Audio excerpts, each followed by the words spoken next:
Hello students. तो आज जो है previous 42 year IIT JEE question का चैप्टर जीओसी का सेक्शन सी से डिस्कशन करेंगे। सेक्शन बी तक पिछले लेक्चर में कंप्लीट कर चुके थे। तो सेक्शन सी का फर्स्ट क्वेश्चन, सबसे पहले सेक्शन सी तो आपका वन और more than one option correct type है, ये तो पता ही होगा। अब क्वेश्चन देखते हैं। Resonance structure of A molecule should have.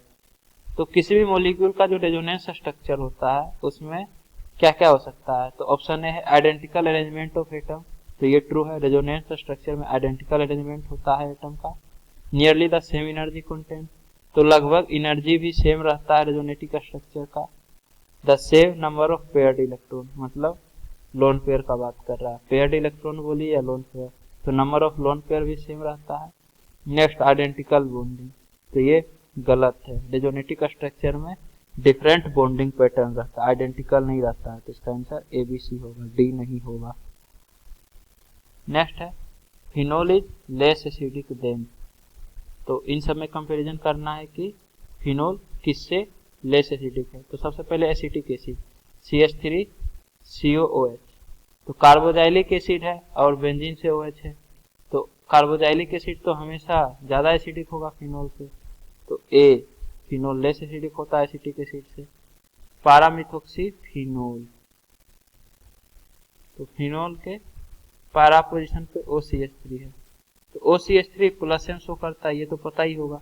तो कंजुगेट बेस जो बनेगा फिनोल का, मतलब एनायन को, फिनोक्साइड आयन को अनस्टेबल बनाएगा पारा पोजीशन पे यदि फिनोक्साइड आयन के OCH3 रहेगा प्लस एम के कारण। तो एसिडिक का स्ट्रेंथ भी डिक्रीज हो जाएगा फिनोल के कंपेरिजन में, क्योंकि अगर फिनोल का एनायन जो बनेगा उसको स्टेबलाइज करने के लिए कोई नहीं है, तो अनस्टेबल भी तो कोई ग्रुप नहीं बना रहा है। यहाँ OCH3 अनस्टेबल कर रहा है, मतलब ये लेस एसिडिक है। तो फिनोल मोर एसिडिक होगा पारामिथोक्सी फिनोल से, तो ऑप्शन बी नहीं होगा। नेक्स्ट पारा नाइट्रोफिनोल, मतलब NO2 ग्रुप लगा दिए, तो NO2 ग्रुप -I और -M से स्टेबलाइज करता है। तो ये स्टेबलाइज करेगा फिनोक्साइड आयन जो मतलब कंजुगेट बेस होगा उसको, तो एसिडिक स्ट्रेंथ भी ज्यादा होगा। तो फिनोल से ज्यादा एसिडिक है, तो सी भी हो जाएगा। नेक्स्ट इथानल, तो अल्कोहल तो बहुत ही वीक एसिड होता है फिनोल के कंपेरिजन में, तो डी भी नहीं होगा। तो इसका आंसर होगा ए और सी। इसके बाद थर्ड क्वेश्चन है dipole moment is shown by. तो किस किस केस में डाइपोल मोमेंट होगा, मतलब डाइपोल मोमेंट 0 नहीं होना चाहिए।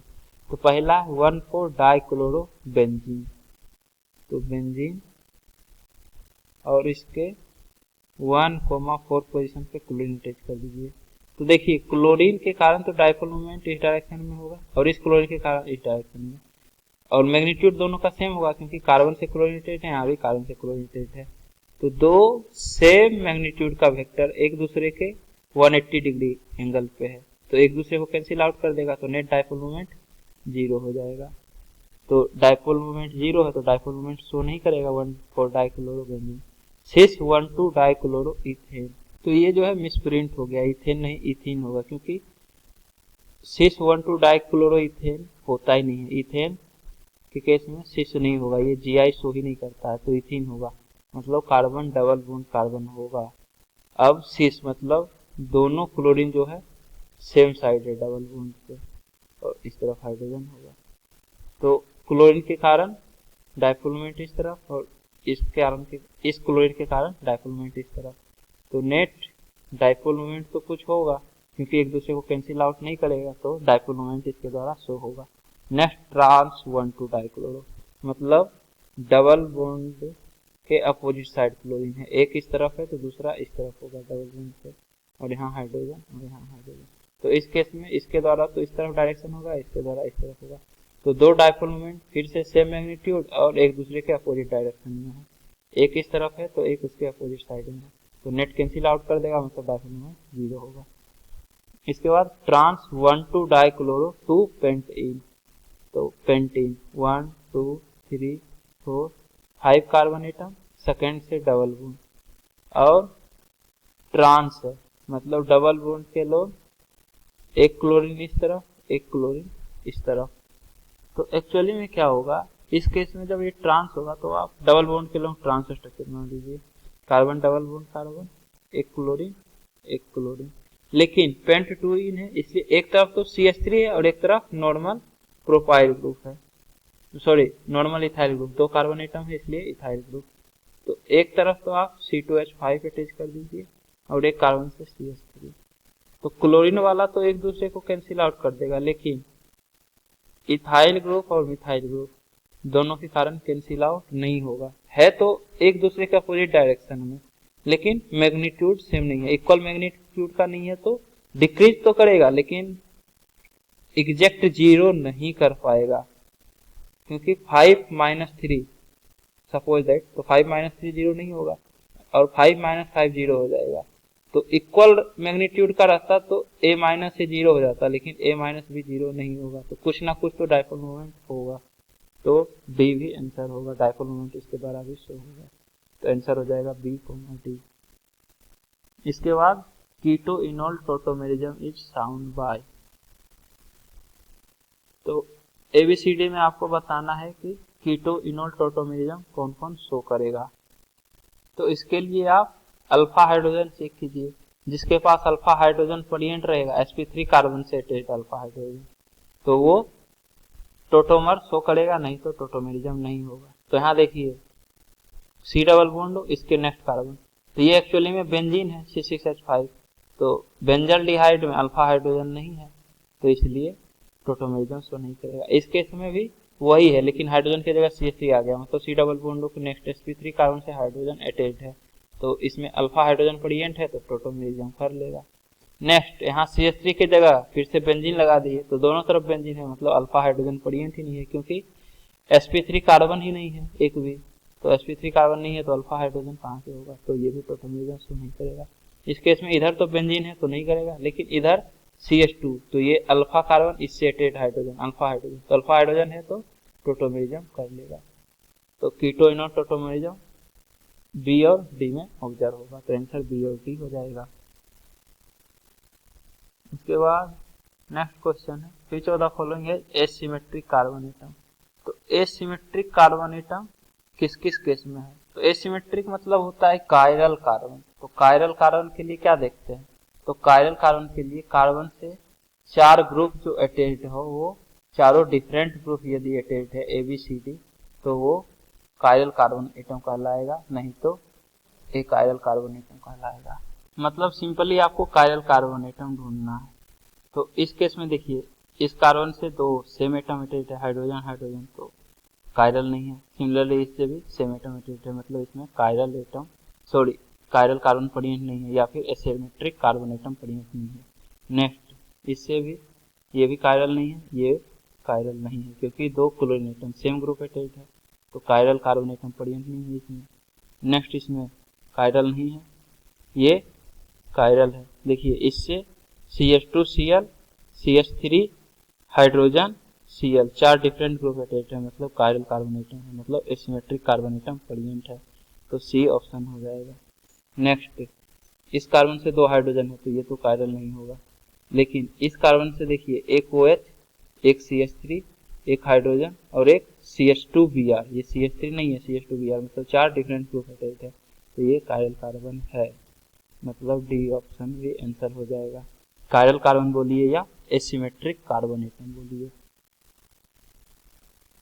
इसके बाद नेक्स्ट है, what is the decreasing order of strength of bases. OH- NH2-, CH triple bond C-, CH3 CH2-। तो बेसिक स्ट्रेंथ के लिए क्या देखेंगे, लोन पेयर डोनेट करने का टेंडेंसी, तो जो लोन पेयर डोनेट करने का टेंडेंसी ज़्यादा रखेगा बेसिक स्ट्रेंथ ज़्यादा होगा। और ये पता होगा कि मोर इलेक्ट्रोनिगेटिव एटम पे नेगेटिव चार्ज ज़्यादा स्टेबल होता है, मतलब इलेक्ट्रॉन स्टेबल है एटम पे, मतलब इलेक्ट्रॉन डोनेट करने का टेंडेंसी कम रहेगा। तो इन सब में से सबसे ज़्यादा इलेक्ट्रोनिगेटिव एटम ऑक्सीजन है, तो ऑक्सीजन पे नेगेटिव चार्ज ज़्यादा स्टेबल है as compare to nitrogen and carbon, मतलब ये ज़्यादा स्टेबल होगा तो डोनेट कम करना चाहेगा, तो सबसे कम बेसिक OH- है, सबसे कम बेसिक OH- 2 ही ऑप्शन में है, तो C और D रिजेक्टेड।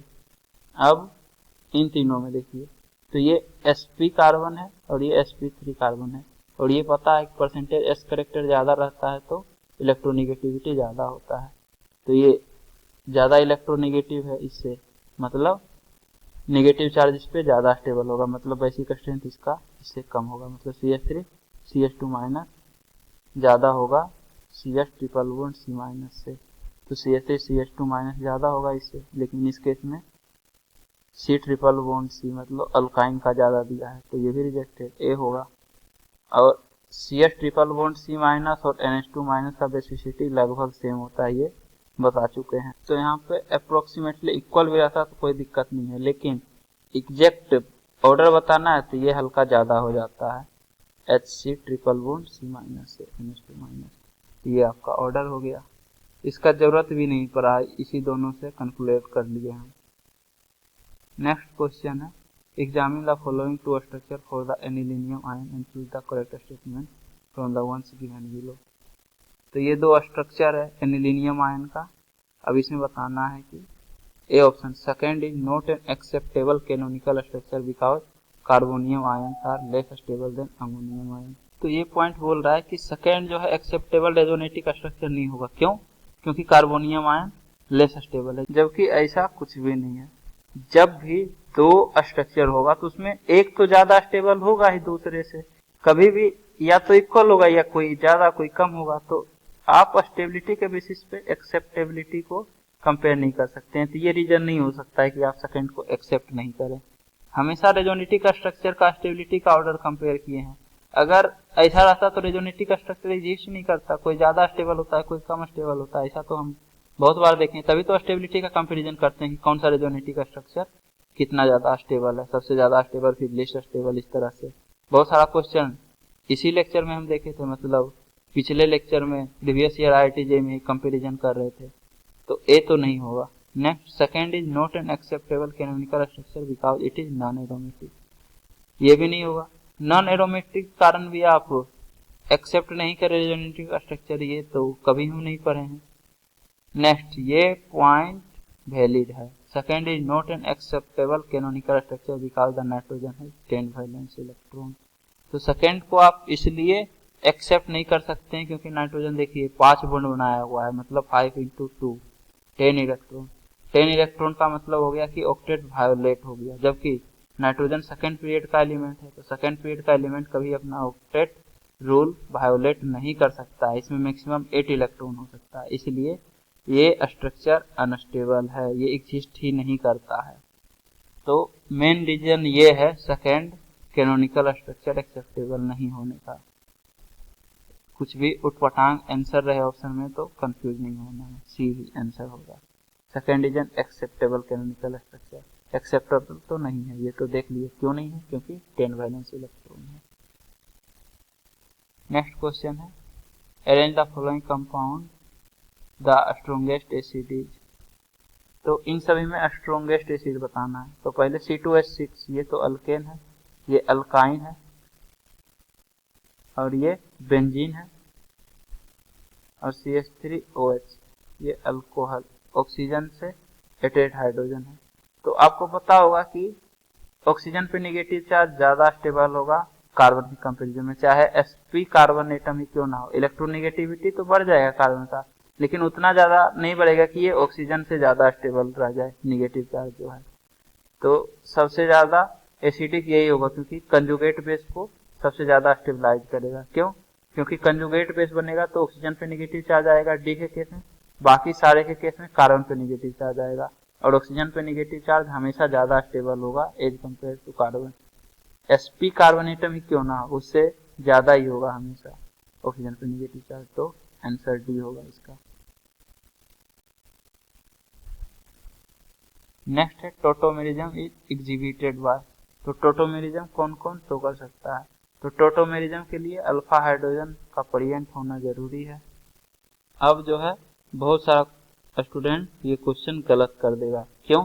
क्योंकि अभी बोले अल्फा हाइड्रोजन का होना जरूरी है, अब इसमें तो अल्फा हाइड्रोजन है नहीं, कीटोन फॉर्म नहीं है, तो टोटोमेरिज्म शो नहीं करना चाहिए, जबकि ये टोटोमेरिज्म शो करेगा।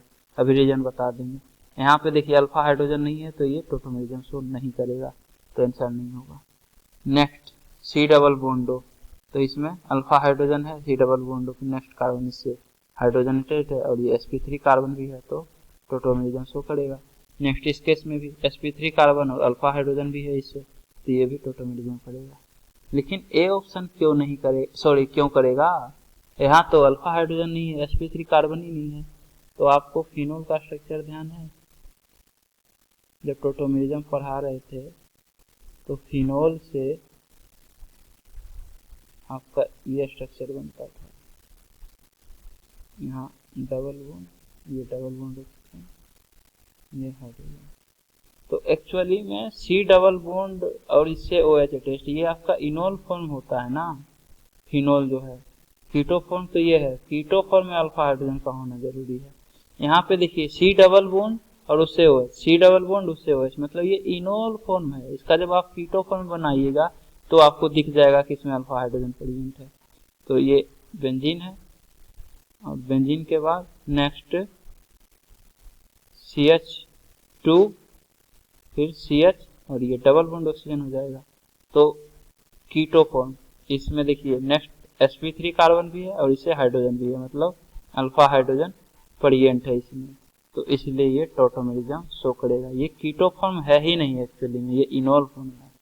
तो आपको ये सब ध्यान रखना होगा, ऐसा नहीं कि अल्फा हाइड्रोजन रट लिए, अल्फा हाइड्रोजन नहीं दिख रहा है तो आंसर नहीं होगा। नेक्स्ट क्वेश्चन है एरोमेटिक मोलिक्यूल है, एन एरोमेटिक मोलिक्यूल है।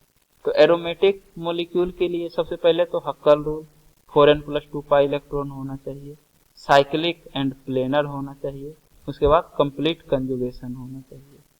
तो 4n+2 पाई इलेक्ट्रॉन होना चाहिए, बी होगा, साइक्लिक होना चाहिए, प्लेनर होना चाहिए, और कंप्लीट कंजुगेशन। तो क्या क्या हो सकता है, तो BCD हो सकता है, ए नहीं होगा। यदि 4n पाई इलेक्ट्रॉन रहा, बाकी सारा कंडीशन सेटिस्फाई कर रहा है, cyclic and planar complete conjugation, तो एंटी एरोमेटिक हो जाएगा। इसके बाद नेक्स्ट क्वेश्चन है which of the following molecules in pure form is are unstable at room temperature. तो रूम टेम्परेचर पे अनस्टेबल कौन सा होगा, तो ये पॉइंट हम बताए हैं कि एरोमेटिक सबसे ज्यादा स्टेबल होता है, फिर नॉन एरोमेटिक, और सबसे कम स्टेबल एंटी एरोमेटिक होता है। इनफैक्ट रूम टेम्परेचर पे तो अनस्टेबल ही होता है, इतना अनस्टेबल होता है कि एग्जिस्ट ही नहीं करता है। तो आपका anti aromatic compound find out करना है। तो ए ऑप्शन साइक्लिक है, प्लेनर भी है, लेकिन कंप्लीट कंजुगेशन ही नहीं है, pi sigma sigma conjugation break हो गया, तो नॉन एरोमेटिक होगा, तो आंसर नहीं होगा, स्टेबल है ये। नेक्स्ट पाई सिग्मा पाई, तो साइक्लिक प्लेनर कंप्लीट कंजुगेशन है। अब 4n पाई इलेक्ट्रॉन होना चाहिए, तो 2+2 4 पाई इलेक्ट्रॉन है, मतलब n = 1, तो 4 पाई हो जाएगा, तो ये एंटी एरोमेटिक है, मतलब अनस्टेबल है रूम टेम्परेचर पे। नेक्स्ट ये दोनों में, तो देखिए कार्बन ऑक्सीजन में ऑक्सीजन ज्यादा इलेक्ट्रोनेगेटिव होता है, मतलब ये बॉन्ड ऑक्सीजन की तरफ शिफ्ट होगा, तो यहाँ नेगेटिव चार्ज, यहाँ पॉजिटिव चार्ज आएगा। सिमिलरली इस केस में भी यहाँ नेगेटिव, यहाँ पॉजिटिव, तो आप नेगेटिव पॉजिटिव बना लीजिए, यहाँ पॉजिटिव, यहाँ ऑक्सीजन पे नेगेटिव आएगा। तो pi sigma positive sigma pi, तो कंप्लीट कंजुगेशन भी है, साइक्लिक भी है, प्लेनर भी है। अब टोटल पाई इलेक्ट्रॉन देखिए, तो 2+2 पॉजिटिव चार्ज मतलब वैकेंट ऑर्बिटल होता है, मतलब 0 इलेक्ट्रॉन है, तो टोटल 4 पाई इलेक्ट्रॉन है, मतलब एंटी एरोमेटिक, तो अनस्टेबल होगा रूम टेम्परेचर पे। इसके बाद डी, तो डी में जो है 7 कार्बन एटम है,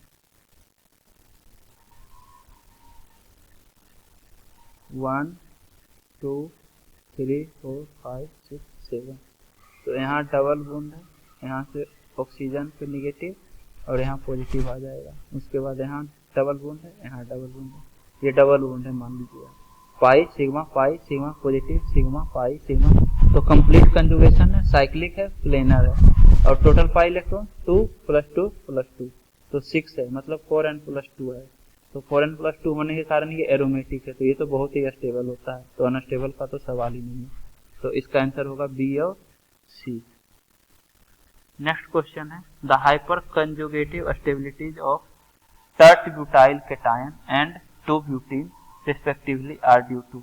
तो एक तो देखिए आपके पास कैटायन है और एक अल्कीन है, तो कैटायन के केस में कार्बोकैटायन में इम्पटी ऑर्बिटल रहता है, तो सिग्मा और पी ऑर्बिटल के बीच में ओवरलैप होगा, और टू ब्यूटीन के केस में सिग्मा और पाई स्टार मतलब एंटी बॉन्डिंग मोलिकुलर ऑर्बिटल जो है वो डीलोकेलाइजेशन में पार्ट लेगा। पाई स्टार क्यों? हाइपर कंजुगेशन के टाइम बोले थे कि एंटी बॉन्डिंग मोलिकुलर ऑर्बिटल जो है वो इन्वॉल्व रहता है हाइपर कंजुगेशन के लिए। तो इलेक्ट्रॉन डीलोकेलाइजेशन जो है सिग्मा और पाई स्टार में होगा, sigma two pi star. Similarly sigma और पी के बीच में ओवरलैप होगा इम्पटी पी ऑर्बिटल, क्योंकि कार्बोकेटाइन के केस में इम्पटी पी ऑर्बिटल रहता है। तो sigma two P and sigma two pi star electron delocalisation होगा। आंसर इसका ए होगा। सिग्मा टू सिग्मा स्टार नहीं होगा और यहाँ पाई है, पाई स्टार होना चाहिए। सिमिलरली पी फील्ड ऑर्बिटल तो है ही नहीं, जब भी होगा इम्पटी ऑर्बिटल है। तो आपका 12th क्वेश्चन का आंसर सिर्फ ए होगा। तो उम्मीद करता हूँ कि आपको ये वीडियो पसंद आई होगी। यदि आपको ये वीडियो पसंद आई है तो इसे लाइक करें, कमेंट करें और अपने दोस्तों के बीच शेयर करना ना भूलें। Thank you.